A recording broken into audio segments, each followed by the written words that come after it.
So I think it is time for me to show you guys the little orchard we started this year. This is how we water it. You recognize that tank from when we were collecting sap, but we got all of these fruit trees, and there's 2 plums elsewhere, and I don't think they're alive. We got them from a different place, and they just look like sticks, so that's not great. But so we have apple, peach, pear, cherry, apple, peach, pear, cherry, 4 of each. Should be 2 types for each, but this is, I mean, they need to be watered. It's been a couple days. We're in just the craziest drought, and everything is kind of drying up and dying other than what we water.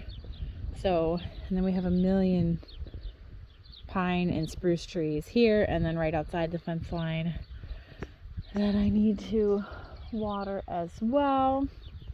Way over there, that kind of brown spot on camera, that is where Dan's garden plot is. There's 2 cranes out there. I don't know if you can see them. Naughty. That garden, we've got our sweet corn in, and peppers, and potatoes, and squashes, and melons, and onions. I will go over there and show you that later, because I haven't shown you that either. But yeah, this is the orchard. These trees were like a steal of a deal. They were $27 at an Amish greenhouse, and for trees this size, that's just a great deal. The little cherry trees have a couple little cherries on them. I think I'm gonna get little, like, those fruit protector bags and wrap them. I mean, obviously they're not anywhere close to done yet, but just because there's just a handful of them between the 4 cherry trees, and I would like to have them because I think that's exciting, and if we leave them, the birds are gonna get them for sure. So, but yeah, so we did all these trees. We planted the spruce trees in April, and then we got all of these fruit trees in May. Some of the pine trees we did last year, and then Dan had some here before that even. And we planted all these trees, like over 100 trees between the fruit trees and the spruce, and then it decided it wasn't going to rain. So for a while we were watering these every single day, and then as they've been in longer, we're kind of weaning them. So yeah, big ongoing project, keeping all of our fruit tree investment alive. I'm curious to see how the peach trees will do here. They should be hardy for our zone, but they're kind of in the open, so I'd say that's also going to depend on how the winters are for the next year or 2 as they get established, because if it's a really rough winter, who knows, the peach trees might not make it. I hope they do, because it would be really nice to have some peach. But other than the plum that we have that I think are not alive, I would like plum that are actually alive, and nectarines and apricots. And then I think that's probably about it for fruit trees. We just got to figure out where we're going to put anything else. And then I need to start working on like my berry patch. That's the next big project for food. But I am going to go feed the kiddos breakfast, and then got to get started on watering these before it gets too hot. All right, this is the second garden, or Dan's garden. All set up with electric to keep the critters out as best as we can. There are, I think, 6 rows of sweet corn at varying stages. And then we have lots of melons. A lot of these are watermelon and cantaloupe. These are hot peppers. And I mean, it just goes. What I'm doing right now, I'm going to drive over top the row and water all of these. We won't be able to do that eventually when they grow up big enough.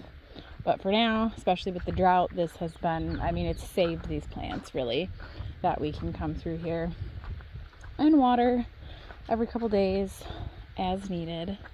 We were watering the sweet corn as well when it was smaller. It's getting, some of it's a little big now. We still water some of the smaller stuff. The last bit of seeds we put in for sweet corn, I think either cranes or squirrels came through and ate most of that row. But I mean, there's more sweet corn than we could ever possibly eat. So once the peppers quit, we go into onions. We got onion sets and then we got onion bulbs. The sets do not look nearly as good.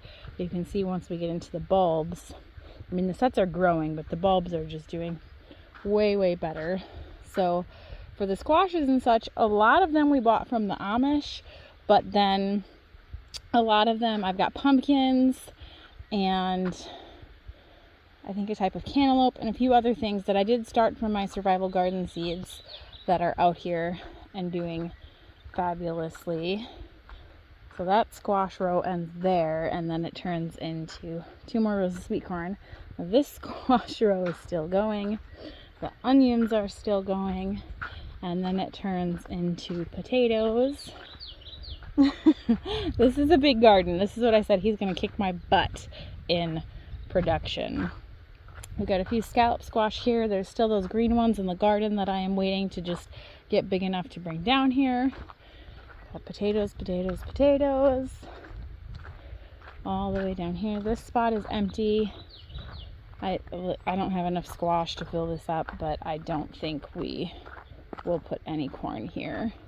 And then at the end here, we've got a few sweet potatoes. So this is a big garden.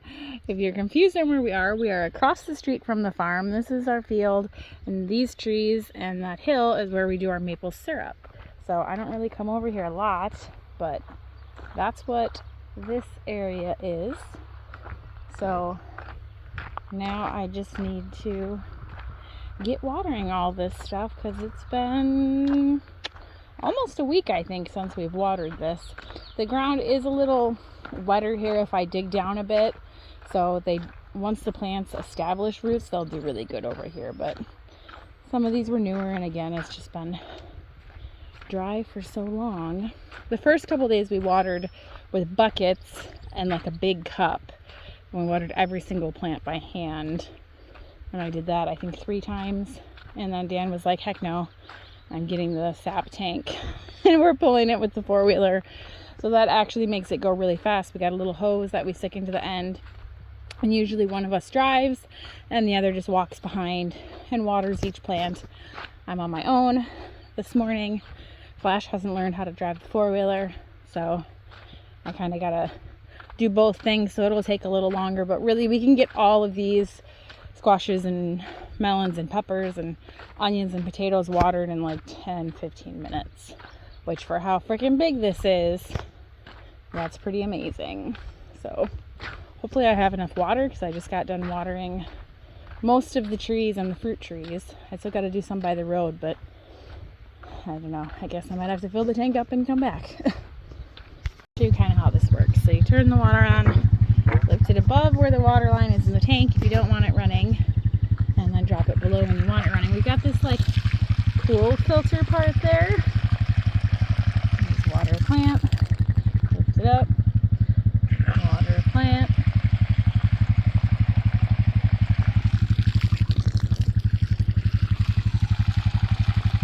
So it's,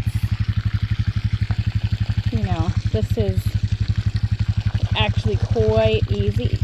And then if Dan was here, he would drive forward a little bit and I would go start back to the other side. But because it's just me, I'm gonna have to figure it out on my own. That's okay, we'll get it done. Alright, I am going to take you guys to the secret garden. This is the path that I kind of worked on this spring. I pulled some trees, some small like brushy trees and such out of it.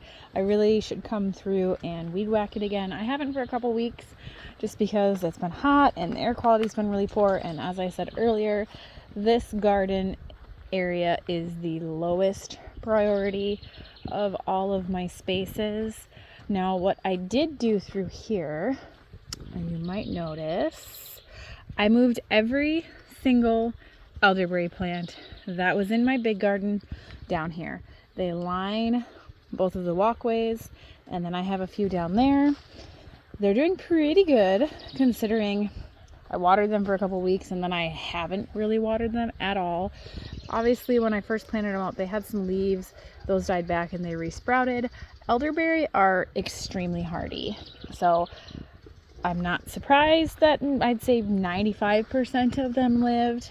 Some of them are quite big, some of them are little. Honestly, the smaller ones had a harder time than the larger ones, but lots of stinging nettle through here. There's definitely some poison ivy because I've picked it up when I was clearing through here. But yeah, lots and lots of elderberry. And then, see, there's a pretty decent sized one. I need to get this clean so bad. My brush pile from all the sticks and branches I pulled out of the trail. Nobody really uses this right now. I brought down several wheelbarrow loads of old hay and compost and stuff from the horse and chicken pens, but I need to do more. The kids have their little tree fort. That's what you saw over there. It's kind of, it's not really a tree fort. It's like a lean-to made out of sticks, but we kind of call it the tree fort because it's made out of trees. So yeah, this path can actually be really nice if I put the effort into it. So I haven't been down here in a couple weeks, so you're going to see what's alive with me. Let's see, there are a couple elderberry along the edge here. I planted these 3 or 4 earlier in spring, so they're alive. I'm not surprised to see that. I had a lot of hollyhocks in the garden reseed themselves, and I brought quite a few of them down here. There's some there, there's some there. The dogs and chickens laid on and dug some of them up, so I'm not surprised to see that I don't have as many as I planted, but they are here. See, it's a little crazy, like, see how the grass is around Max. So I definitely need to come through and weed whack in here really badly. This is a big sedum that I brought in here. I split it from the one in the garden, so he'll be down here and flower. There's a rhubarb that I bought this year. There's another elderberry. This is a grapevine my mom gave me last year. I do have several. I know, it like, you can't see what you're looking at because the grass is so high. Trust me, there's actually quite a bit down here. There's some of the anise hyssop. There's bee balm hidden, right next to the grapes. And I haven't weed whacked because it's been so hot and dry, and I do not actually want to have to water this area all the time. So my theory is that if I leave the grass so tall, it'll take care of itself. There's some mullein that I moved down here. There's some catnip somewhere around here. Here's some comfrey. I split this off of what I had up in the garden last fall. I kind of put bricks wherever I moved anything, so I don't know what's right here because I don't see anything, which could just mean whatever I moved here died. Max, you gonna step on everything or pee on it? Max! I moved some milkweed down into here. There is my other rhubarb, which if it ever gets wetter, I would like to split this one into several more chunks and move over in that direction. Over here, I have a mulberry tree. It's growing very crooked, but oh well, I guess. And see, I can have sticks to mark everything. Over here by Flash is, I'm pretty sure this is supposed to be a golden raspberry bush. So, and you can see I've got some more elderberry in there. So this is the secret garden that's hidden from everybody, including me. There are some wild grapevines growing up in here too. So I know what's down here. Nobody else really does. As I said, you know, I'm going to give myself a couple years in this space because I just don't have time to really do much with it. This is the area I brought hay in pretty thick, so you can see that has helped keep back the grass and weeds a little bit, but if we start getting more consistent rain, I will come through here and weed whack again. Long term, what I'd like to do is I chopped down, there was tons of small trees in here. I chopped them all down. I want to get all those weeds out, so I'll cover that with mulch. There's a few more dead things and such that I'd like to get out of here. And then is the secret garden is kind of, this pasture wraps around it in an L shape. I would like to go from the fence right about there, fence it in, and then pop down to the fence line over there. So all in that area where there's less trees, and the sun goes around this way during the day, so it gets decent lighting even with it being in the woods. Fence it in so it's safe from the chickens, and that's where I would like to start my berry patches, because I don't want them in my regular garden, and I do not want them out and about where the chickens or bunnies or whatever are going to eat them. But obviously this space has a lot of work ahead of it before that will happen. I mean, I wouldn't be surprised if it's 2-3 years down the road, but that is the plan. For now, I'm only moving in things that are hardy perennials that the chickens and bunnies and such don't really seem to eat, like the hollyhocks and the rhubarb and the elderberries, and those are all doing fine. But yeah, so it's just this nice little trail. It's actually a steeper hill than it looks. Taking a full wheelbarrow down here gets a little exciting. And then my garden is right up there at the top of the hill. So that is where the secret garden is.